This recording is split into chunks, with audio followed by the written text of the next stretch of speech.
Um, is the camera working or is not? Your camera is not working, Dr. Suhail. Okay. For some reason, so let me leave from here. I'm going to join from the phone.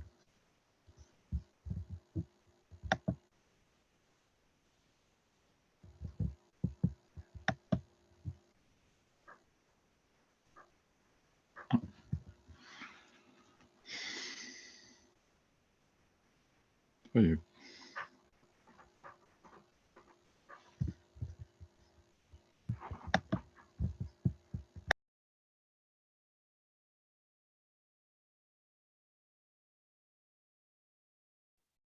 All right, so we'll continue, inshallah, our series with reflecting on Surah An-Nisa.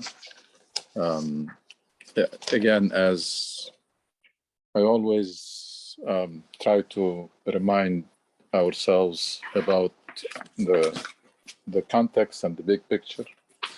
This is a book that was a manual to build a community that has changed the world in the span of one generation and presented to the world a completely different model.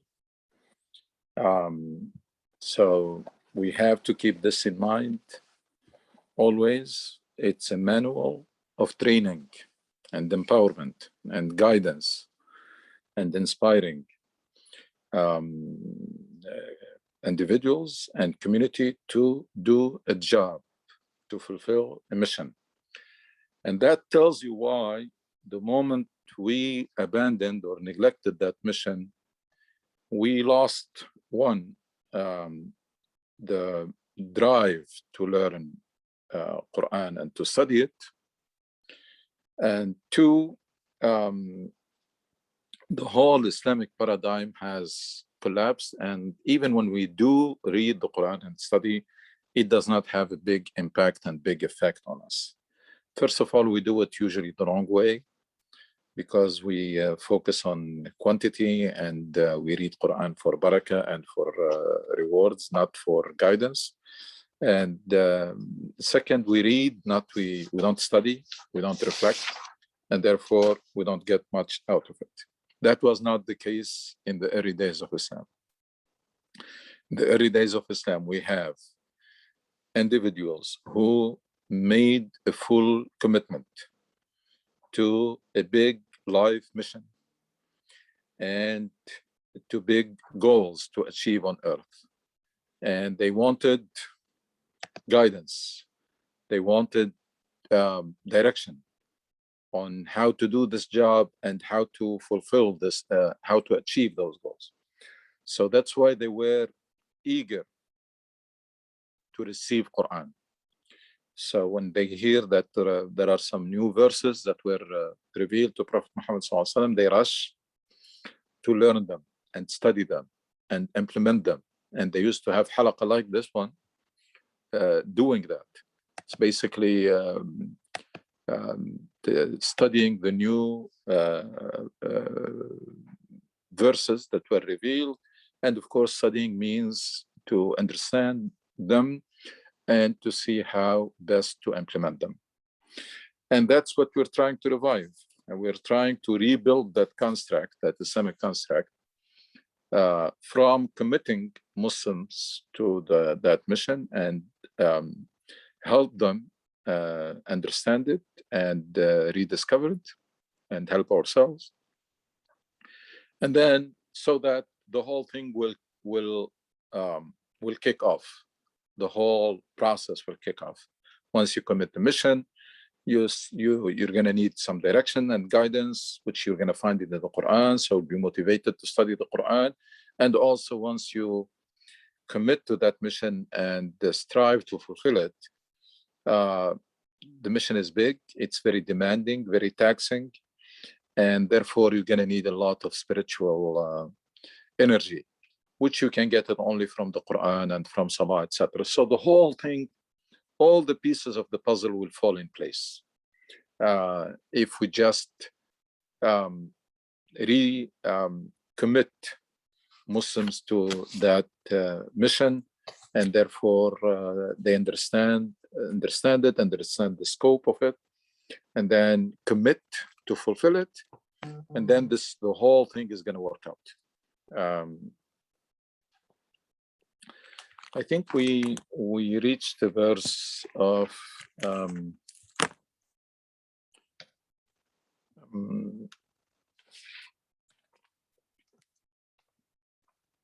which verse exactly? Was it 47? So we're going to do or 57.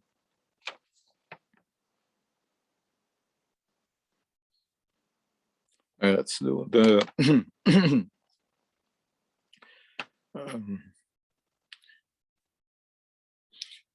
this passage started actually back from 44. And remember that Quran is doing two things at the same time: building that community internally, beliefs, self-confidence, self-development, tazkiyah, etc. And then it's like a coach who's preparing a team for the game. There is a team preparation and there is a game plan. There is also talking about the opponents, strengths and weaknesses, and how to deal with them. Quran is doing exactly the same job. It's like coaching Muslims, so building them internally. So you find a lot of reinforcement of beliefs and reinforcement of self-confidence and strengthening the individuals and the relationships, etc. And there is also talk about external challenges and prepare them. And so those of you who are familiar with sports, they know that's what the coaching staff will do all the time. It's building the team and preparing the game, building the team internally, and preparing for every game. There is a game plan depending on whom they are going to be facing.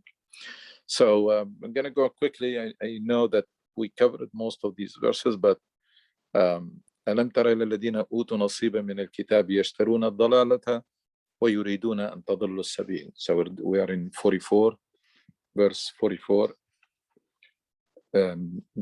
Beautiful touches of the Quran, very eloquent. أوتوا نصيبا من الكتاب. And as if this book, this guidance from Allah, it's a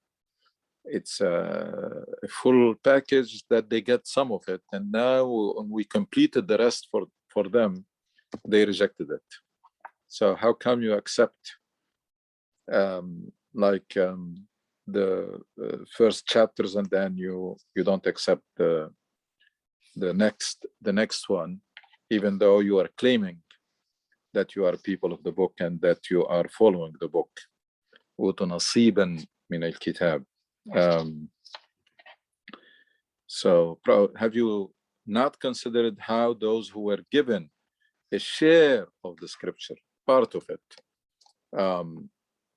purchase misguidance? That's also very eloquent. Quran, it's like a piece of art. It's like an artist drawing. It's not words, it's art. As if you're watching a play or as if you're watching a piece of art. So it's very,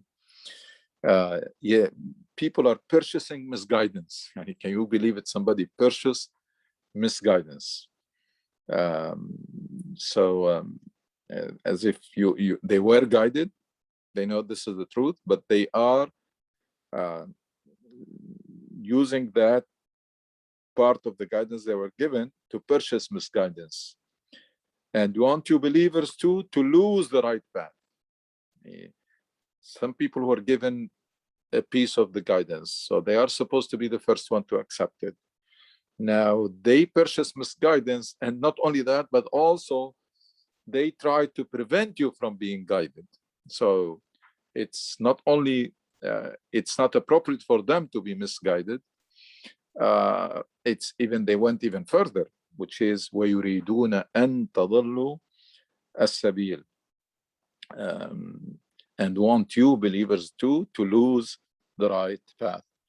And then again, the comforting and supporting Muslims and empowering.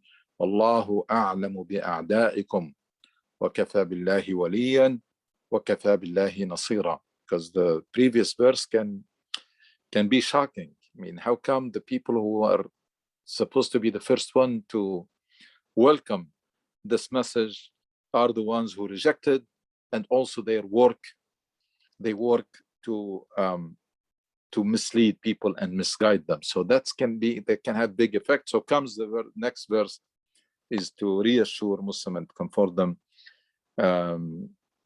Allah knows your enemies best. Allah is enough to protect you and enough to help you. That's a very, very strong words of comfort.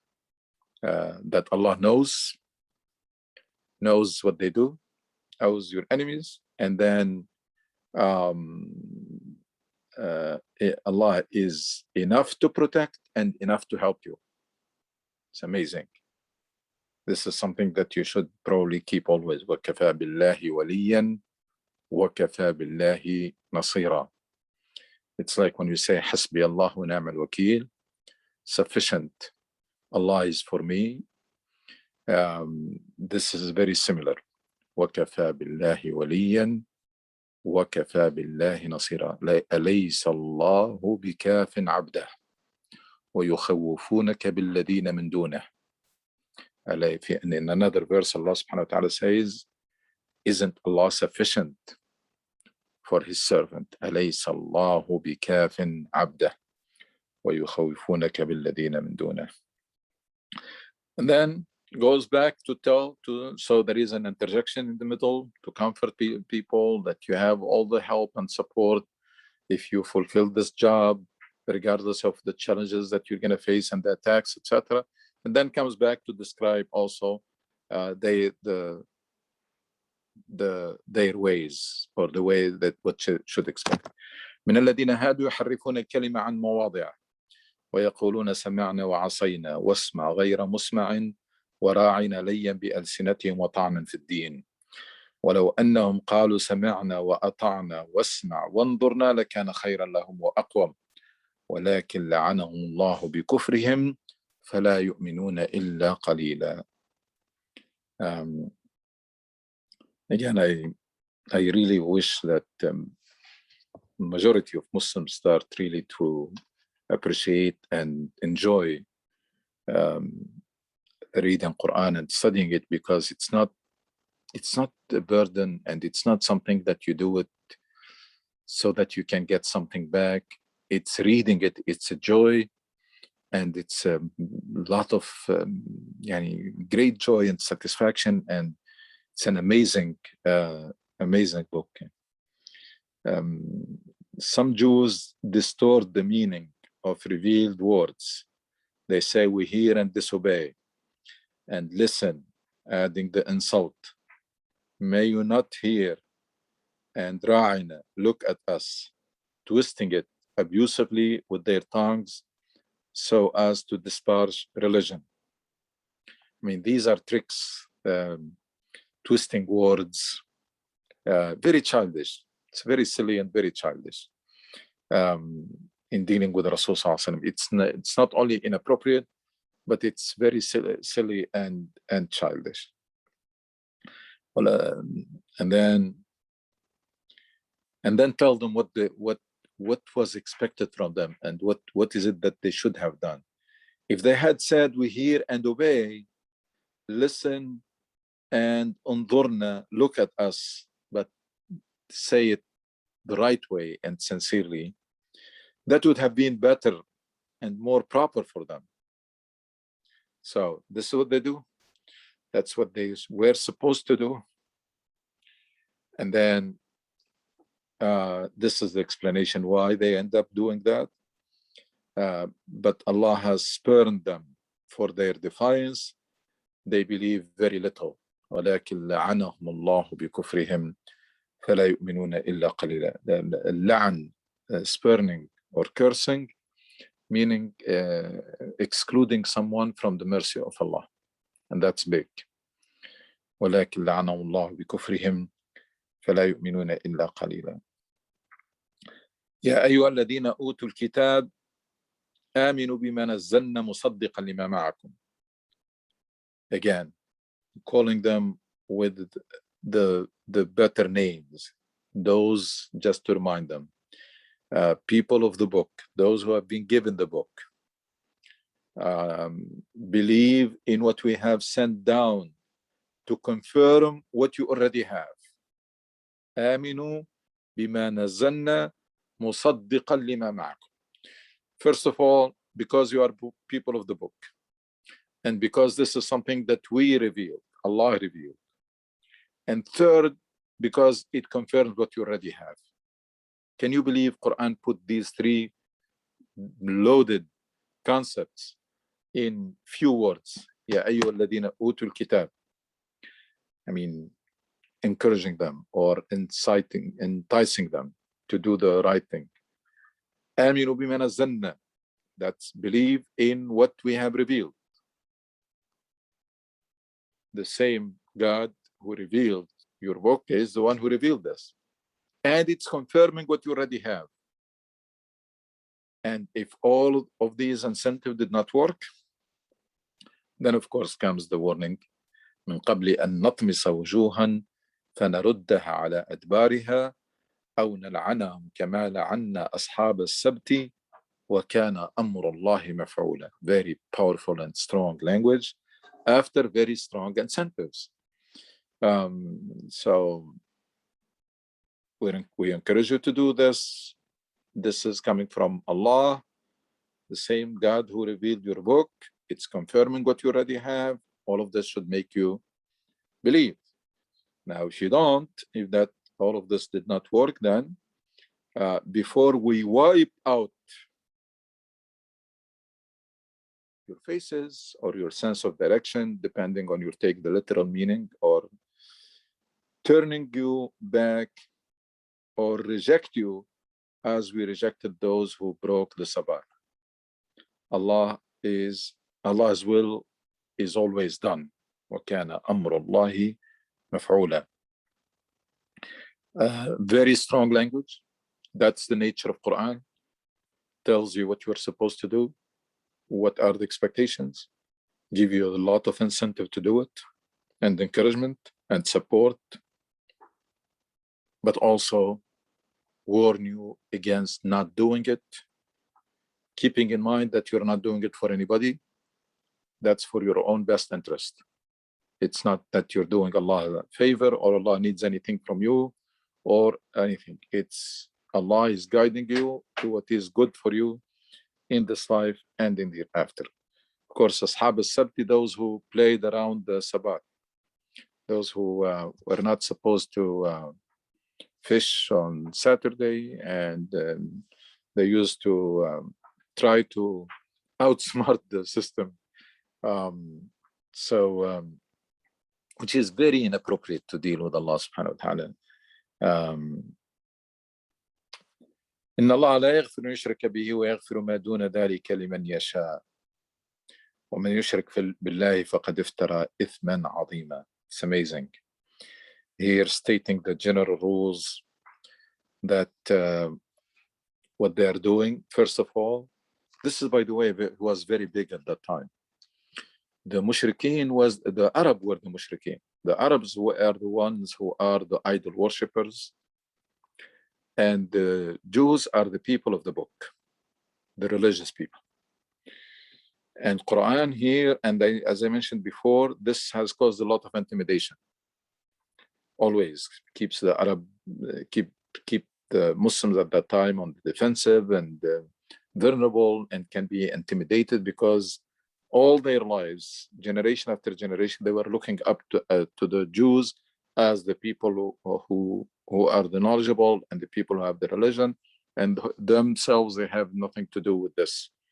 They are outsiders. So here Quran calls what the Jews of the Medina at that time are doing, that's shirk. It's so, it did not even have to say that's a shirk or that's associating partners with Allah, it went directly to the consequences. So it's on not only shirk, but also إن الله لا يغفر أن يشرك به ويغفر ما دون ذلك لمن يشاء ومن يشرك بالله فقد افترى إثما عظيما. So this is what they are doing is a shirk. Allah, oh, you didn't read the translation.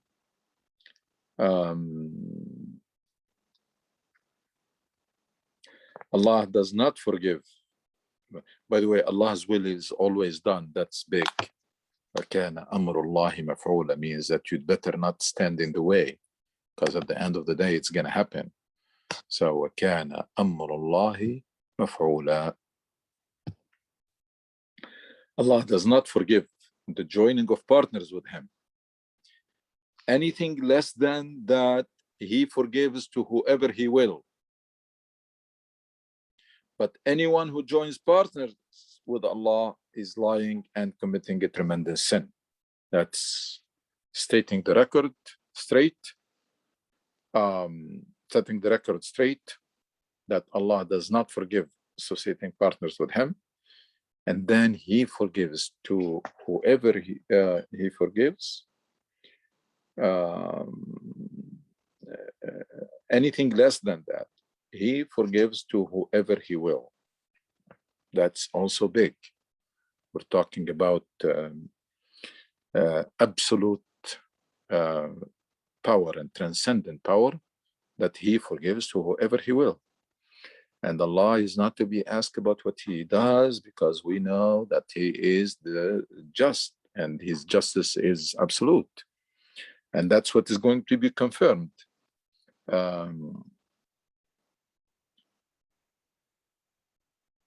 In the next verse.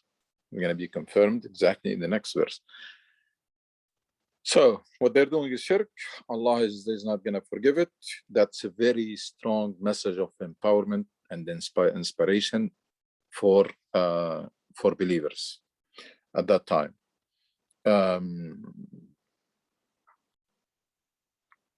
Given the situation that I just described.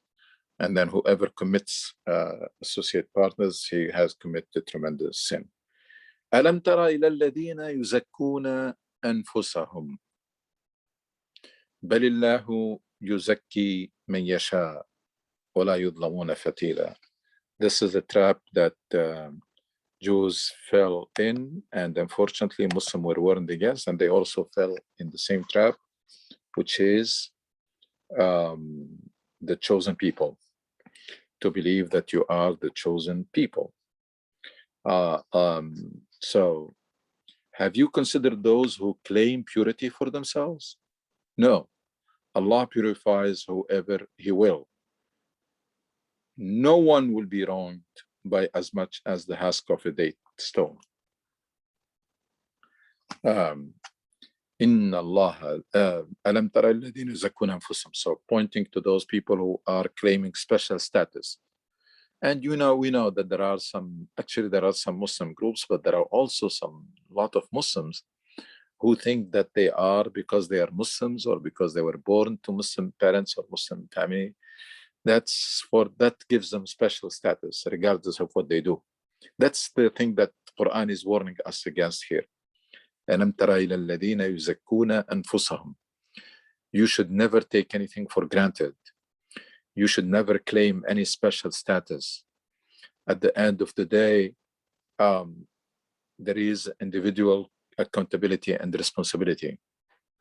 So, and Allah is the one who grants status to people, not you claiming status. And then, but when you say Allah yuzakki man yasha, and before that Allah yaghfiru liman yasha, you may start having some, not doubt, but I mean, forgives whoever He will, and now purifies whoever He will. So just to comfort us, وَلَا يُظْلَمُونَ فَتِيلًا.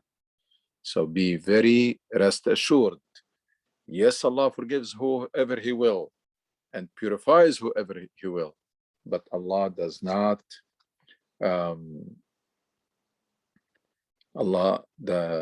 No one will be wronged by as much as the husk of dates. لا يظلمون فتيلا. انظر كيف يفترون على الله الكذب وكفى به إثما مبينا. These claiming status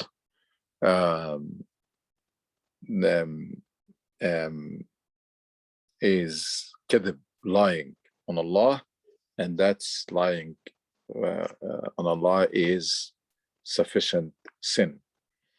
See how they invent lies about Allah. This in itself is a flagrant sin. When you say Allah gave me this status, it's like someone claiming prophethood or someone claiming that's flagrant sin. Coming back to describe what they're doing. ألم تر إلى الذين أوتوا نصيبا من الكتاب. Remember, this is the same beginning like verse 44. Verse 54, 51 starts in the very similar way to verse 44. ألم تر إلى الذين أوتوا نصيبا من الكتاب يؤمنون بالجبت والطاغوت ويقولون للذين كفروا هؤلاء أهدى من الذين آمنوا سبيلا. Back to describe what they're doing, just to make Muslims aware, make the community aware of what they're doing. So have you considered how those given a share of the scripture again now believe in idols and evil powers? They say of the disbelievers, they are more rightly guided than the believers. Again, this is like chain reaction, like slippery road. If you start claiming special status, then probably the next thing is to allow yourself to judge people. Why? Because then you are above, you have special status. So now you can afford, or you can give yourself the right to judge people. And then once you get there, because you are not someone who is really very, absolutely fair, so there is some bias. So you end up classifying people the way you like. So these people, these Jews of the Medina at that time, they ended up saying, you know what? The people of Quraysh are more guided than the followers of Muhammad. To that extent, yeah. So they used to make fun of them as idol worshippers. And the Ummiyin, ليس علينا في الأميين سبيلا. These are the illiterate people, the irrelevant people, the Ummiyin, the idol worshipper. And now because of this new message, and they don't like it, and the next verse will try to discuss why they don't like it, what makes them oppose this. Now, not only they claim special status, not only they gave themselves the right to judge people, but they gave themselves the right to twist things, that the idol worshippers now become more guided than the followers of Muhammad sallallahu alaihi wasallam. هؤلاء أهدى من الذين آمنوا سبيلا. So people of the book, they ended up worshipping how it was translated, idols and evil powers. يؤمنون بالجبت والطاغوت, believe in idols and evil powers. So there is twisting in their own beliefs, and then claim special status with Allah, and then gave themselves the right to judge others and classify them and categorize them, and then not only do it fairly, but also twisting it according to their bias, that the idol worshippers of Mecca and of Medina at that time, who were allies of the Jews, they're saying that they are more guided than the Muhammad and his followers. And then comes أولئك الذين لعنهم الله ومن يلعن الله فلن تجد له نصيرا. Very strong language. It's a strong language to those people, and it is very comforting to believers. Your prophet will not find anyone to help those Allah has rejected. Those are the ones Allah has rejected, and you, prophet, will not find anyone to help those Allah has rejected. أولئك الذين لعنهم الله ومن يلعن الله فلن تجد له نصيرا. So it's very consistent with وكفى بالله وليا وكفى بالله نصيرا. وكان أمر الله مفعولا. So just we have seen few verses ago كفى بالله وليا وكفى بالله نصيرا, and here whoever Allah rejects, you will not find anyone to help anyone that Allah has rejected. Now started to analyze what might be the reason why these people reject. أم لهم نصيب من الملك فإذا لا يؤتون الناس نقيرا أم يحسدون الناس على ما آتاهم الله من فضله فقد آتينا آل إبراهيم الكتاب والحكمة وآتيناهم ملكا عظيما فمنهم من آمن به ومنهم من صد عنه وكفى بجهنم سعيرا. So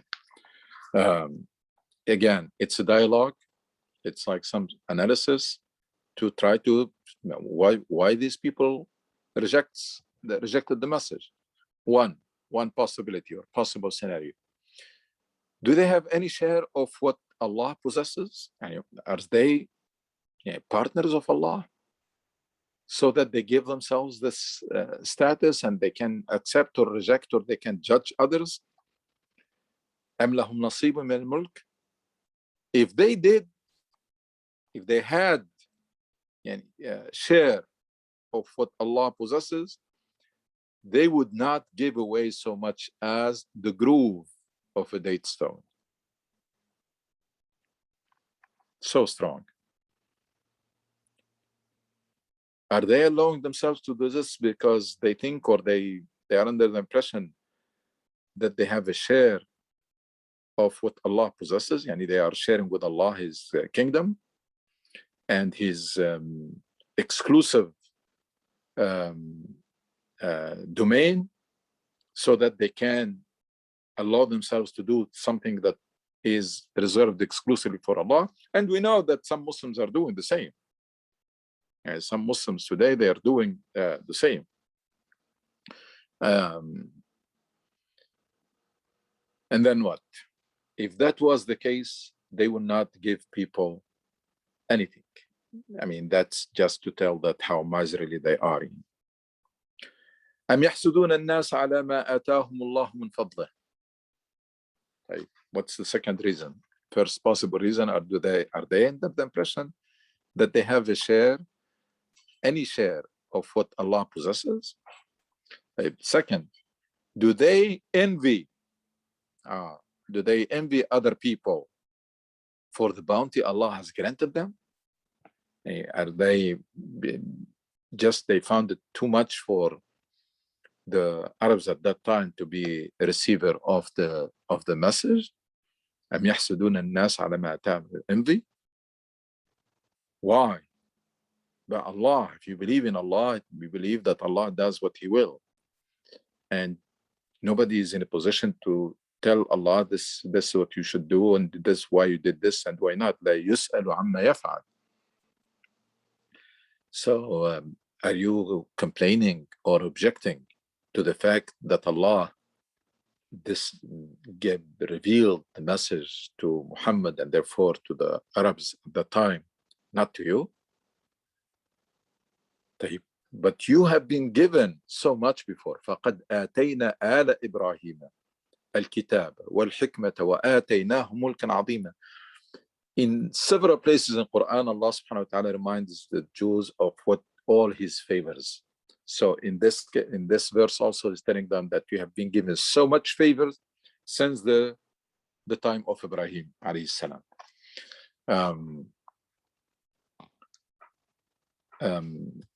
we gave the descendant of Abraham the scripture and wisdom, and we gave them a great kingdom. So why the envy? From Ibrahim alayhi salam till Jesus, all the prophets were from Bani Israel, and now you are just by sending them a messenger. Of course, it is special. It's because it's the seal of the prophets and is universal prophet and etc. But you're having envy towards these people.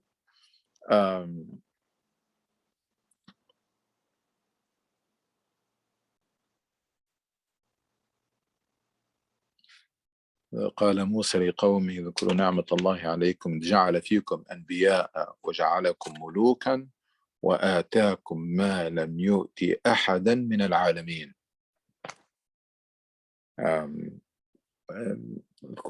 This is in another verse. Quran says that Musa told his people, remember and be appreciative and grateful for the favors of Allah, that He sent messengers from you, جعل فيكم أنبياء, and made you kings, وجعلكم ملوكا, وآتاكم ما لم يؤت أحدا من العالمين, and gave you what He did not give to anybody else. That's supposed to be make you more grateful, not the other way around. That is supposed to make you more grateful and more appreciative, not to be not to have envy and to oppose and reject. And then states the rule: there is no special status. All of this does not give you any special status. Still, everybody is responsible. فَمِنْهُمْ مَنْ آمَنَ بِهِ وَمِنْهُمْ مَنْ صَدَّ عَنْهُ. It doesn't matter that you belong to Ibrahim or you belong to this tribe or you belong to this ethnicity. That does not matter. So goes back is to tell them the rule. فَمِنْهُمْ, what happened is there is no such thing as a wholesale, that we are all the chosen people. Now we gave all of these favors to Ibrahim and his descendant. Some فَمِنْهُمْ مَنْ آمَنَ بِهِ وَمِنْهُمْ مَنْ صَدَّ عَنْهُ. Some of them believed in it. That's what matters. Not who you are, what you did, your beliefs, your principles, your behavior, your act. Some of them believed in it and some turned away from it. فَمِنْهُمْ مَنْ آمَنَ بِهِ وَكَفَى بِجَهَنَّمَ سَعِيرًا. There is no chosen people. There is no special people. All the special favor does not give you any special status. You're still are responsible to believe. And when we gave all these favors to the people before, some of them believed and some of them they rejected, turned away, and hell blazes fiercely enough. وَكَفَى بِجَهَنَّمَ سَعِيرًا. That everyone, so even when we bestow our favors and blessings on a community, on a people, it's still everyone is responsible for his or her own beliefs and acts. So we gave all of this. Some they believed, some they turned away. Those who turned away, they're going to have that eventual destiny. وَكَفَى بِجَهَنَّمَ سَعِيرًا didn't even, it went directly to say, what's كَفَى بِجَهَنَّمَ,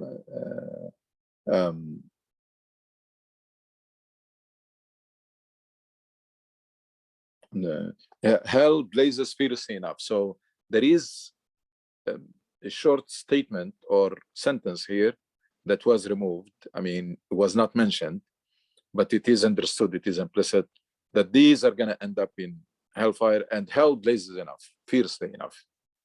Those who turned away, not only turned away, actually, those who are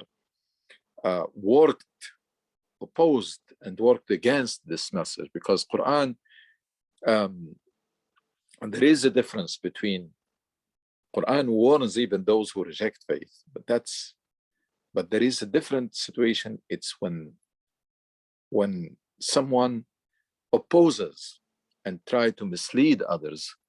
And that's why فمنهم من آمن ومنهم من صد عنه وكفى بجهنم سعيرا.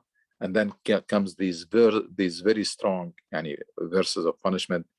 إن الذين كفروا بآياتنا سوف نصليهم نارا كلما نضجت جلودهم بدلناهم جلودا غيرها ليذوقوا العذاب إن الله كان عزيزا حكيما.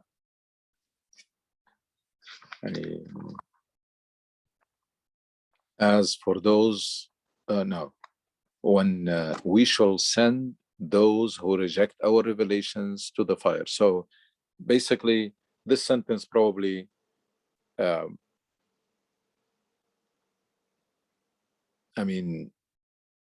was understood implicit before saying وَكَفَى بِجَهَنَّمَ سَعِيرًا. And that's the changing the order is an eloquent way of the Quran. So rather than saying these people are going to end up in hellfire and hellfire is sufficient for them, it says hellfire blazes fiercely enough, and then says that these people, those who do that, they're going to end up in hellfire. إِنَّ الَّذِينَ كَفَرُوا بِآيَاتِنَا سَوْفَ نُصْلِيهِمْ نَارًا. Again, that's from the eloquence of Quran. So we shall send those who reject our revelations to the fire. Again, the job of the messengers and the believers is to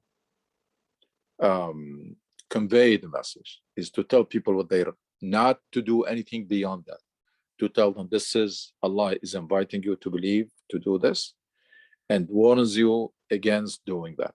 That's it. When their skins have been burned away, we should replace them with new ones so that they may continue to feel the pain. And Allah, the All Merciful, says this only for those who really were hopeless.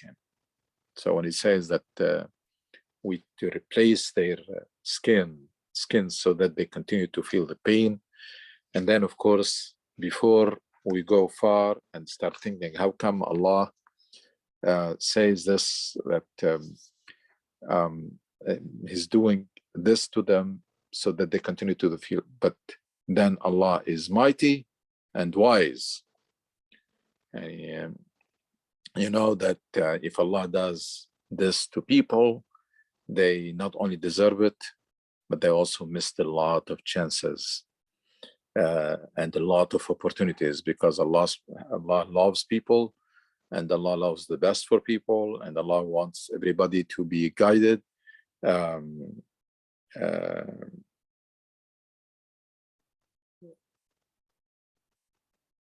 إن تكفروا فإن الله لا يرضى لكم الكفر وإن تشكروه that Allah subhanahu wa ta'ala does not like to see you misguided, not because He needs something from you, but it's like the relationship between you and your child.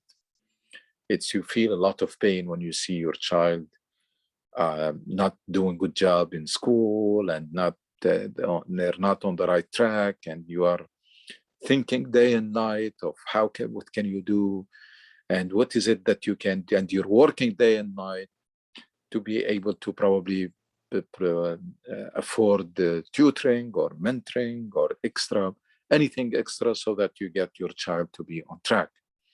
وَلِلَّهِ الْمَثَلُ الْأَعْلَى. The relationship between Allah subhanahu wa ta'ala and His servant is it's not only similar or it's like that, but it is much more than that. Allah subhanahu wa ta'ala loves His people more than a mother loves her child. That's what the hadith says. And then but again, if some people end up in this situation, it means that it's like a parent punishing or reprimanding their children. Sometimes they can be harsh. Of course, I'm talking about the right way. I'm not talking about the parents who vent out anger. I'm talking about people who are really when they apply some, they reprimand their children is for their own best interest. They can deprive them of something they like or something good, but that's not, they don't enjoy doing that. They want them just to bring them back on track. And then, of course, the contrast. This is the, big contrast here.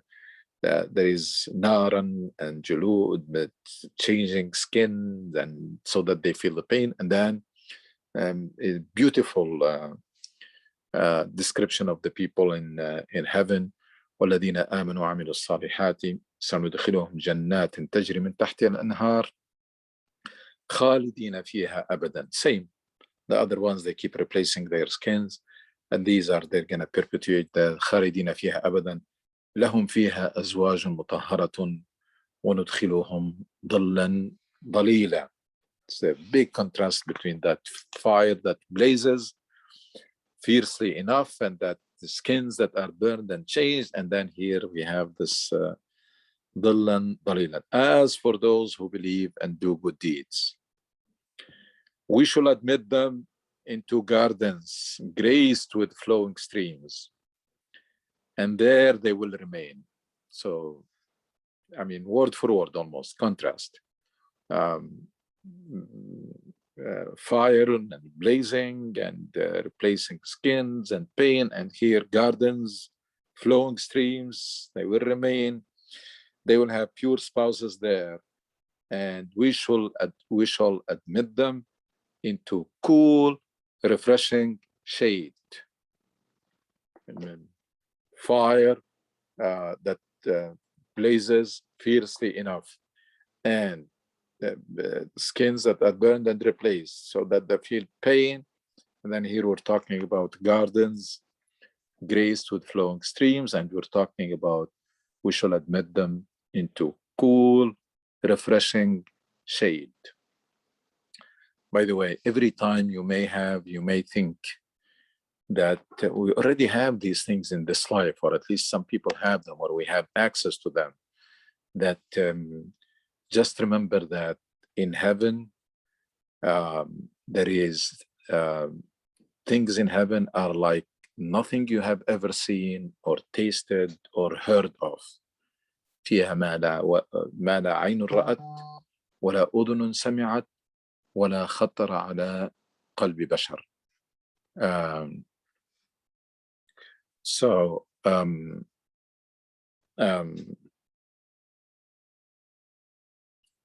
Because Shaitan can play on this. So we already have the shade, and we already have somebody has a backyard, and they have trees, and they there are some lakes, and there are some this and that. Keep in mind that no comparison. That فيها ما لا عين رأت ولا أذن سمعت ولا خطر على قلب بشر. That in things in heaven are like nothing you have seen, nothing that you have heard of, and nothing that even crossed your mind. I think we're going to stop here. The next passage is different passage. Just to tell you, to let you know that we did not finish the 9 hizb.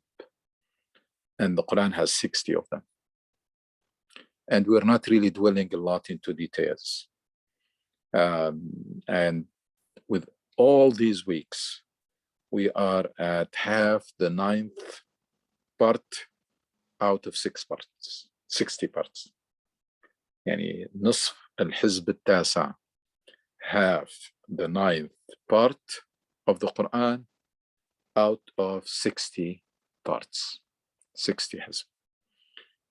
We are a few weeks, maybe a couple weeks away from 1/6 of the Quran. So that tells you how much is loaded and how much guidance there is and how much we are missing. Yeah.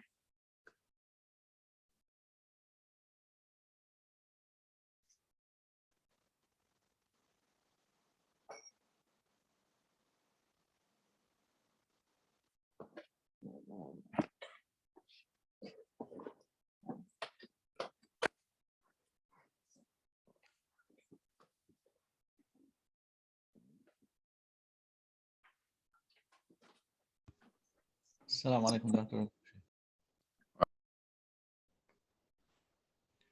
I don't know if you can hear me. I can. Okay, I have a question on verse 54. And can you explain to us when we can start relying on Allah? I mean, is it based on the formula that we do our best and then we rely on Allah? We do our part and then rely on Allah, that sort of thing. Verse 50, which one? 54. Oh, 54. No, I mean, let's see. No, sorry. It is كفى بالله 45. Yeah. That's a big question, and that's a very delicate balance. And I'll be honest with you, it's really not easy to establish, but we really have to try. Because you can easily fall in one of the two extremes.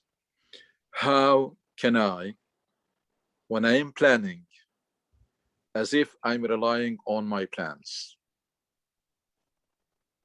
So I should forget about the fact that I can do lousy job, or I can do my job partially, and Allah will do the rest. That should not be there. So when you are planning, you plan as if you are relying on your plans like anybody else, and try to do things right and do the right thing, and gather all the information and make the best decision, and consult with those who the expert, consult expertise, everything. Now, even while you're doing this, of course, you need to be asking Allah to help you and support you and guide you to the best decision, etc. But again, you should conduct yourself and think as if you are relying on your efforts and on your plans, just keeping in the fact that you, even at this stage, you should be making dua and supplication and prayers that Allah guides you and protect you, and that we should be doing it all the time. Now, after you do that, you switch. It's like on and off. You switch to rely on Allah completely as if you didn't have any plan. And that's not easy to do it. That's not easy to do it right, and to do it fully, and to do it timely. You should not do it before that. It's only when you exhausted all the means and you did everything you can, and you try to do it, you perfect everything that you do. So when you make a decision, you have to gather information. If there is expertise that need to be consulted, you should consult expertise. Everything. As if you are relying completely on that plans, while in parallel, of course, you always ask Allah to make things easier for you, and to guide you to the best decision, and to protect you, etc. But when you exhausted all the means, you put your trust in the hands of Allah as if there were no plans. Now, the best example I find them, they explain this, is the incident of the Prophet Muhammad ﷺ in the cave, and the incident of Moses in the face of the sea. Rasul ﷺ planned his migration to Medina to the least details that you can think of. It's way beyond the level of planning of our planning today. There is no comparison. If we compare the way we conduct our affairs in Islamic centers, etc., it's very lousy compared to the plans that Rasul ﷺ made to migrate from Mecca to Medina. Every details. They hired one of maybe the top expert in the desert who knows it very well. So to guide them into the path that Quraysh does not know or is not familiar with it, or etc. They prepared the camels. They went in the wrong way to mislead the people of Quraysh. So Medina is in this direction. They went in the opposite direction. He planned to stay for a few days in the cave until Quraysh will stop, will give up, and then they're going to resume. They made arrangement with this person.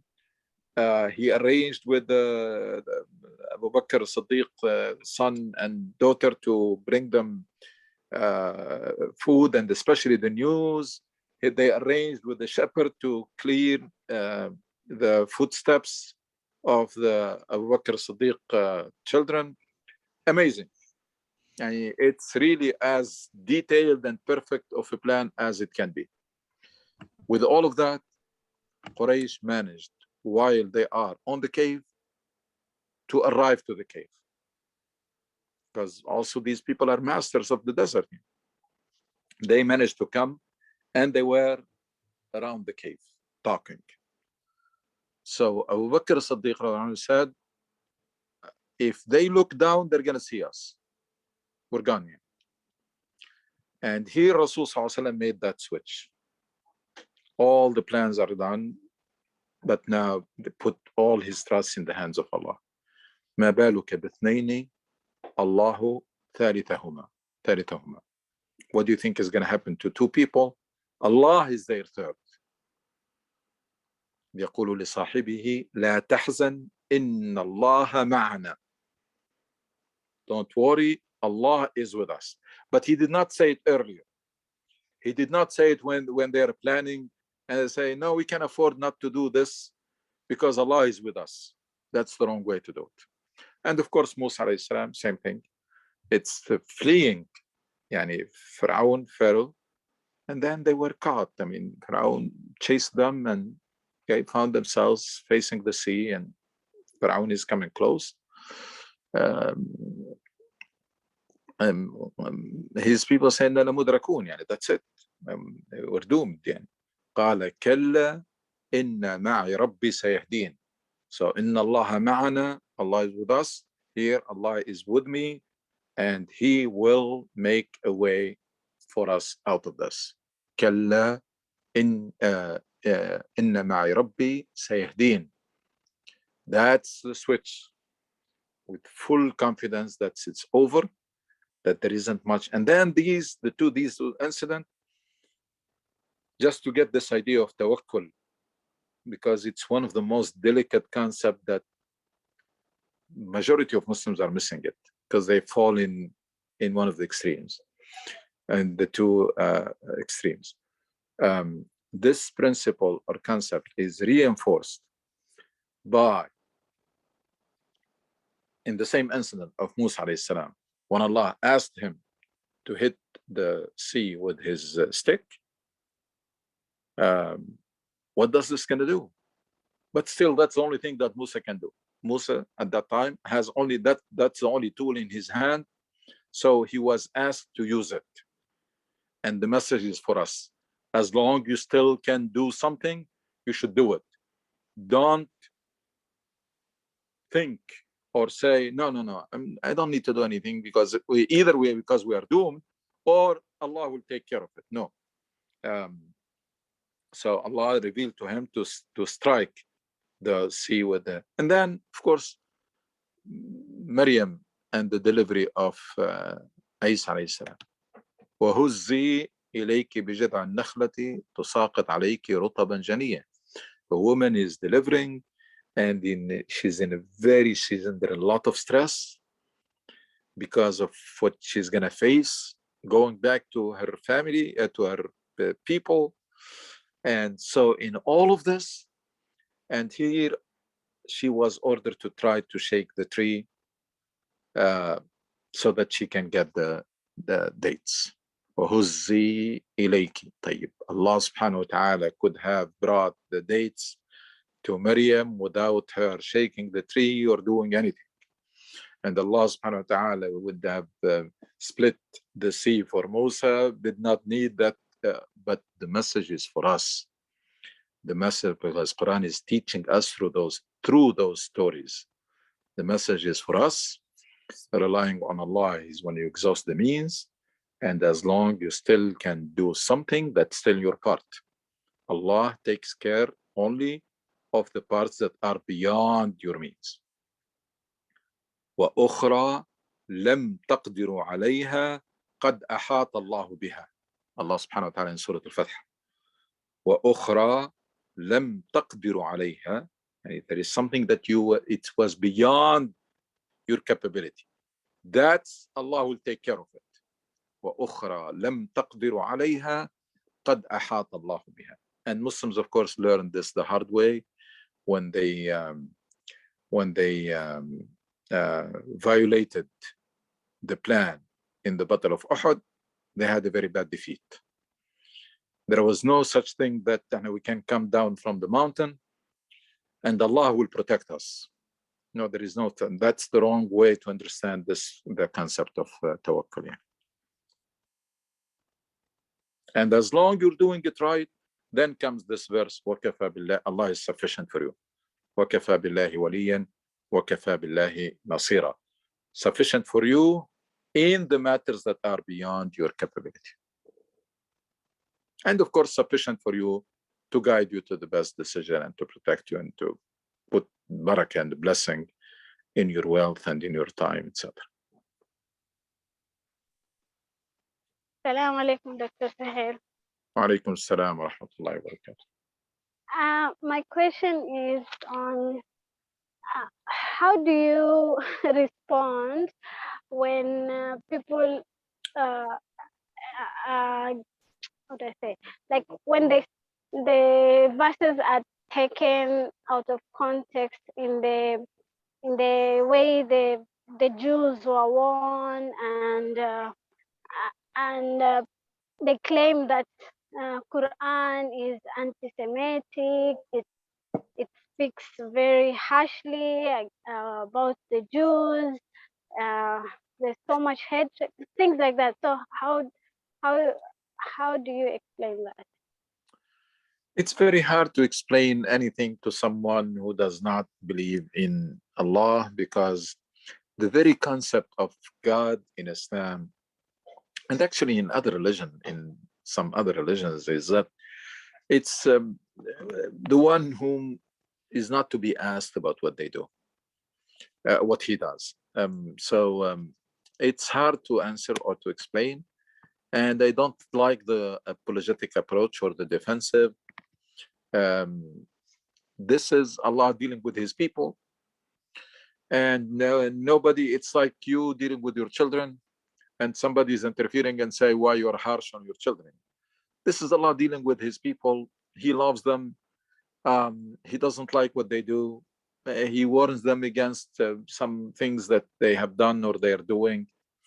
And it's not my job or your job or the job of anybody to try to defend or to justify what Allah subhanahu wa ta'ala does. I think probably this is the best approach. These are Allah's creation and Allah loves his creation. And when he decides to punish them or to warn them, it's like parents implementing or doing a penalty or reprimanding their children. There must be a reason for that. I mean, you can think of it as these parents are very harsh on their children, but ask about what that child has done first before you rush to judgment. So we have full trust that Allah in the justice of Allah and in His mercy and compassion, and this is Him dealing with His creation. There isn't room for us neither to interfere or to have a second opinion or to say this is right or wrong. One, because He is our creator and He's God, and the second, because these are His people. Yeah.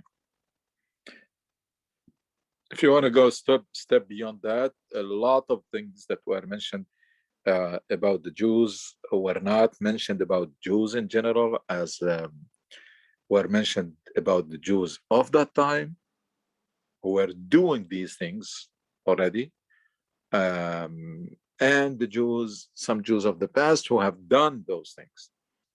So it's not stereotyping. Never Quran or Muslim never should think that every Jew is. No. That's not the case. Everyone is responsible for their own behavior. But most of the verse, if not all of the verse in the Quran, they are about the Jews of that time and about concrete things and detailed things that were mentioned that they have done, or some Jews in the past. And there was also concrete action of what they have done with their prophets, etc. So nothing against a religion, nothing against an ethnicity, nothing against people in a wholesale fashion, but against special people of that time and people of the past.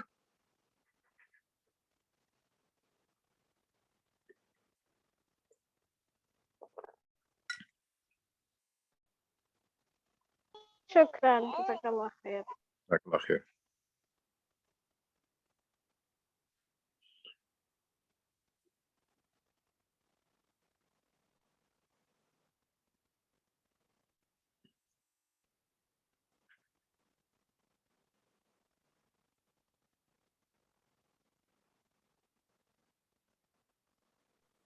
Maybe I'll also like to add a comment on the verse that says the Jews claim that they are the chosen people of God.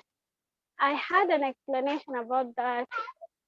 They say that this for them is to not, at least for the contemporary Jews, the way they translate this, they say that it's a matter of claiming a higher responsibility as chosen people of God, not a matter of pride. And I don't know, I take that as a verse that says that we are the kuntum khayra ummatin. In terms of khair is that we are, I think we are a blessed or a better ummah because of the responsibility of guiding each other in the path of goodness and against the forbidden. Is it? Can you shed light maybe on that? Thank you. A lot of times the verses that talk about the Jews, they talk about not who they are or about the people, but about the action. And in many verses also warns Muslim against doing the same thing. So it's not only, it's not just, so it is about the action, and also warns Muslim because the rules applies to everybody. There is no favored nation. Yeah. Now the verse that says about community Muslims are that you are made or the best of community or the best community, it was qualified immediately by two things. First of all, أخرجت للناس, that the best to serve, not the best to control or to abuse. كنتم خير أمة أخرجت للناس. It's like the prophets. And another verse was clear that your role among people, it's like the role of the prophets amongst you. جعلناكم شهداء على الناس وكذلك جعلناكم أمة وسطا لتكونوا شهداء على الناس ويكون الرسول عليكم شهيد. That verse immediately said أخرجت للناس, that you're the best community, not to abuse people, not to claim that status to be arrogant, but to serve, or sent to serve. And then immediately comes تأمرون بالمعروف وتنهون عن المنكر, to tell us clearly that you are not special for who you are or because of who you are, but you will be special if you do this job and you fulfill this mission of serving the greater good. So serving people, أخرجت للناس, تأمرون بالمعروف وتنهون عن المنكر. If you want to translate it to language that everybody understands today, is serving the greater good. It's making things better. It's advocating good causes. It's being involved in it's volunteering, it's charity, it's all of that. And that if you do it, then that you become special community, and you deserve the help from God, from Allah. So and the verse that says that blames people, any people, for claiming that special status, they apply to Muslims too. So ألم ترى إلى الذين يزكون أنفسهم, the ones who claim special status, these are not exclusive for Jews or for anybody. It's the Quran discusses principles and action or behavior, not good people and bad people. And even when it says that there is a group of people and who are described in a negative or bad way, Quran immediately explains why. And so special community for this reason. First of all, to serve people and to serve the greater good, which means that if you don't do that, then you have no special status. And even when it comes to supporting, Allah subhanahu wa ta'ala made it conditional. وَلَيَنْصُرَنَّ اللَّهُ مَنْ يَنْصُرُهُ. Allah will support those who support his cause, those who will do the job and meet the expectations. So it doesn't say Allah will support Muslims. And when Muslims were defeated in Battle of Uhud and they were wondering how come, Quran said that's normal. That's the name of the game, and that's it. There are rules that are not biased towards you, and they're gonna apply to you like apply to anybody else. قُلْ هُوَ مِنْ عِنْدِ أَنفُسِكُمْ. It's you have nobody to blame. So that's important. These are concepts that we need to revive.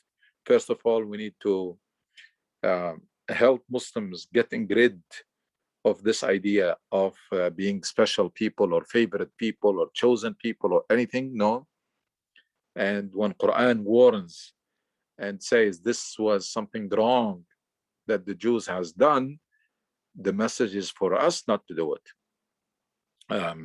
So tazkiyat al-nafs, this claiming that because you are Muslim, you will get it made, things will be made for you, Allah will support you regardless, things will work out for you even if you do a lousy job, or worse than that, you take this as an excuse to abuse others or to be arrogant.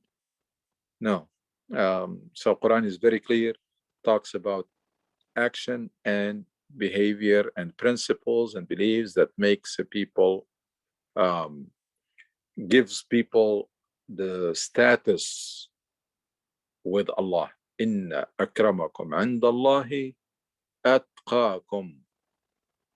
That's the rule, that the best amongst you or the highest in ranking in the sight of Allah is the more pious. Didn't say this race or this ethnicity or even the followers of this religion. Atqakum, very, very accurate. The word is very precise and very accurate. Inna akramakum indallahi atqakum. And that verse was talking about people, by the way, not Muslims. So it's not like the most pious amongst Muslims. يا أيها الناس إنا خلقناكم من ذكر وأنثى وجعلناكم شعوبا وقبائل لتعارفوا إن أكرمكم عند الله أتقاكم. That's in Surah Al-Hujurat, that emphasizing the human nature and the fact that humanity is one family that was divided into nations and tribes so that people get to know each other, and then was concluded by this very powerful principle in Islam, that the best for Allah in the sight of Allah are the more pious. And of course, implicitly is telling us also that's none of our business, because we can never measure the taqwa of people. Actually, we cannot even measure the piety and taqwa of ourselves. And never mind to be able to measure the taqwa of somebody else. So that tells you clearly that judging people is none of your business. You are not assigned this task that was reserved exclusively to Allah, and you are not equipped to do it. You have no tools to measure the taqwa of people. Dr. Anushi, we have a question in the chat from one of the sisters. Sure. What does it say? It says, how many times do we have to invite our family and friends?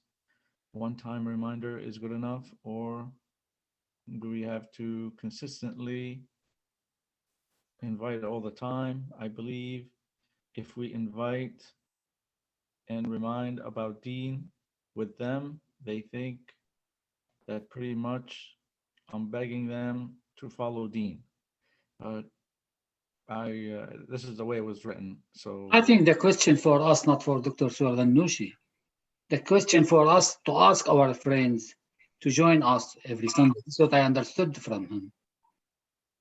That's okay. We can combine. I mean, they're not contradictory. I mean, people who attend the halaqah are strongly encouraged. And it is something that you should be motivated to do. And then also you should also discharge your responsibility, because you are responsible for everything that you come to know, to share it. Now, when you come, if you see any benefit in this halaqah, then every one of us has a circle, and therefore should spread the word and invite. I mean, it doesn't matter whether people respond or not, but you need to invite and maybe every now and then remind them that I mean, there is something beneficial. I can assure you that you get something from these weekly meeting, etc. On the other hand, if it is reminding family about Deen, basically, ادعو إلى سبيل ربك بالحكمة والموعظة الحسنة. You should never abuse. You should not be pushy. All of this can backfire. You should choose the right time, the right way, the right dose, and the right discourse. Because if we are not caring people and we are not compassionate, nobody is willing to listen to us talking about Deen. There are two things that are requirement to be effective in reminding others and inviting them. One is for you to be a role model and to practice what you say, because otherwise it can definitely backfire if there is an inconsistency between what you say and what you do. And second is this reminder that has to be done the right way at the right time, etc., has to be coming out from the heart. That it is because you are caring about people and want the best for them, not anything else. If it is done this way, and if you are, and also do it with people you know, and people you care about, and people who either by experience, from past experience, or from the fact they know you, they know also that they can count on you, that you are there to help them when they need, and you are not there just lecturing. Only when you are only giving them admonition or mawa'dah. So all of this, it's a package. That's why da'wah is compassion, it's relationships. And if you interact with people and you show the beauty of Islam, and the people around you, they see you someone who is really very compassionate and caring, that makes them very, very receptive. And before you know it, they may be starting asking you. Jazakallah kul khair, Dr. Suhail. وإياكم. Inshallah, we'll see you next Sunday, inshallah. at إن 12 شاء الله. noon. Assalamu alaikum. السلام عليكم. Sorry, it's about next week. Next week we are supposed to go to the church for The church on event. Saturday, not on Sunday. Yeah, so they were asking how many people are going to attend. I am coming. I don't know if somebody else, Maybe in this group, if people can. When You do need we, to ask your friend one by one, If you know Yeah. somebody can't come, you can contact them. when do we have I to don't. know? Yeah. Sister Amina, when do we have to know? It's on 2nd. On 2nd October. I understand, but when do we have to tell them the number of people coming? Yeah, she sent me an email. So if we can know now from our circle, because we are the ones who are present. So it's good